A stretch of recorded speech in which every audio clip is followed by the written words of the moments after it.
Hello all of you New Age poggers, and welcome to a brand new video of Crusader Kings 2, in which we will be playing as Emir Shuaib of the Hafsid Emirate on Krete. These Berber pirates will hopefully manage to conquer Greece and the Eastern Mediterranean and become a commercial power, raiding the Eastern Roman and Abbasid empires. So when we first start out, we have two sons, Umar ibn Shuaib and Muhammad ibn Shuaib. We are currently holding the island of Crete, which is Orthodox and Greek. We are neither of those. We are Berber and Sunni, so we can expect some revolts in the future. For our focus, we can pick business, because we already are a thrifty clerk, and business will be the best way for us to become powerful at this moment. And for now, we should focus on changing the province's religion.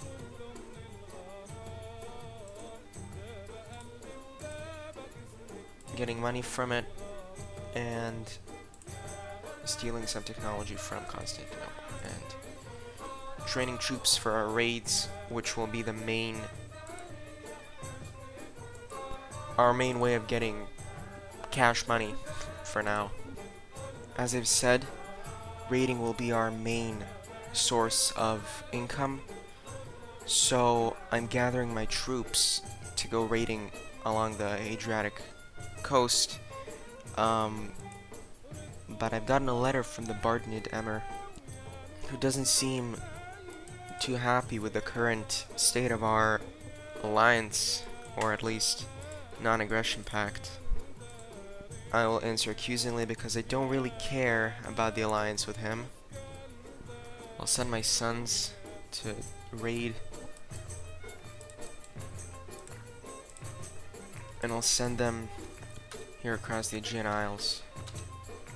Well, I've come to the realm of the Byzantine Emperor to forge a trade agreement, which is kind of ironic considering I've been raiding him and stealing all of his income, but whatever.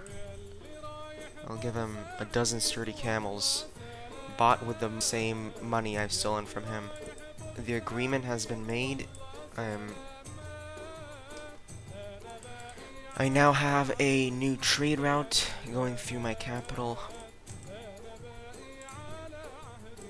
and I'm gonna try and advance my capital to make it more defendable, since I don't really own much land. Oh, I got a granddaughter. I don't care. Actually, no, that's a daughter, I think. No, granddaughter? I had a granddaughter with my son's wife. Technically a daughter, then. Now this time I don't think I'll raid around myself. I think I'll go somewhere else. And I think I'll take them to Sardinia. And I died of cancer at the age of 64. And it looks like I'll be playing as my son Umar II. And 228 gold and 228 prestige. And I have an influx of loot. Actually, I think I'll go for another raid. I have nothing else to do. To distant lands we go. I think I'll go to Ireland. They don't really have much in terms of troops, but together they can bring in quite a profit. I got a new fort in Al-Hanim, and I'll build another one in Kandak. Actually, I think I'll build a new city, because cities bring in more money, and money is going to be my main thing throughout this playthrough. If I can get enough money from these two provinces and from raiding, I'll be able to get a mercenary army that'll allow me to conquer, at the very least, the southern Aegean, or maybe even the eastern Mediterranean. If I actually manage to do it, though. Well, let me see who I got as a prisoner. Got a few Irish women. Countess Valeria of Limassol and her daughter. That's really weird. I can't take her as a concubine. Actually, I can't have concubines. I can have secondary wives. That makes makes sense.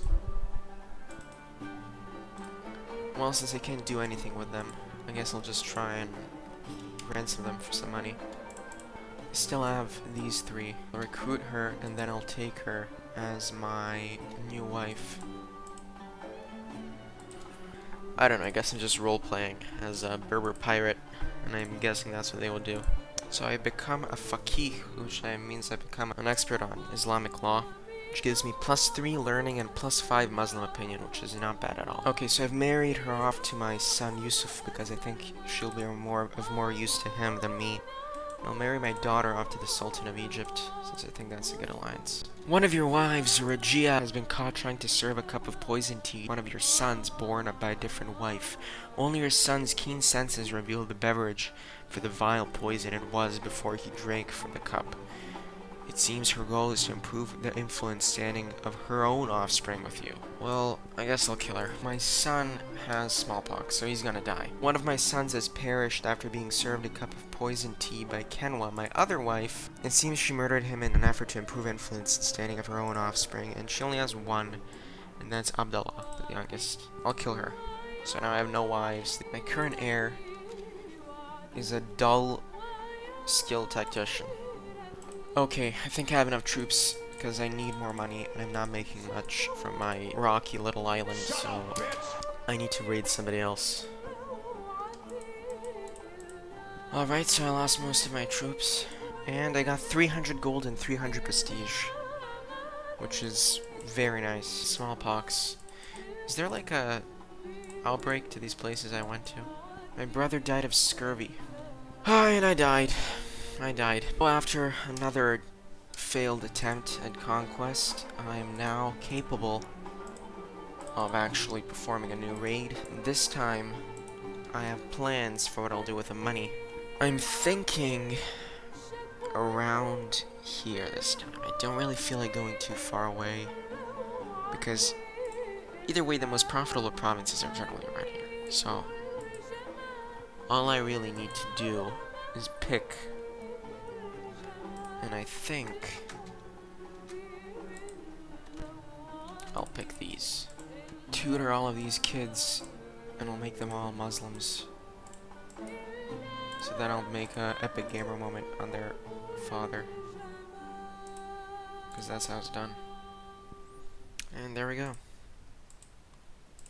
In this episode, we've managed to turn this random little island of Krete into a economic powerhouse of the Eastern Mediterranean,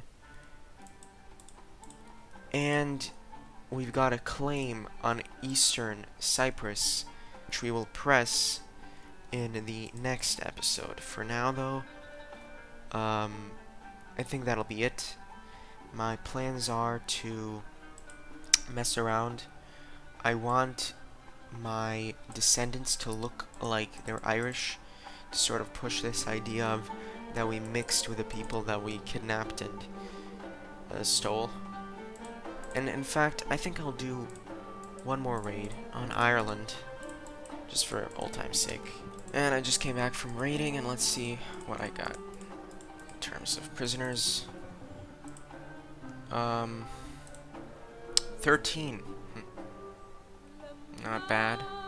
I think I'm just gonna do an experiment and try to just create a generation of Muslim Irish nobles and then release them into the world. But yeah, I guess that's it for this episode, and I hope you enjoyed it somewhat.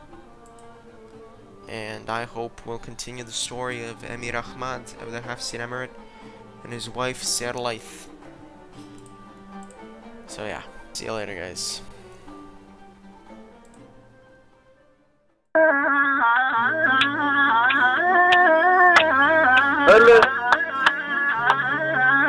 يا يما زوجتني ورجل البال يا راده لا هو صدر بالديوان حوالي وبرقب تقلاده طويلة مش حصلنا وبس العاه والونه مش ركضوا ياكم صارت وعشرة عجوز وجنة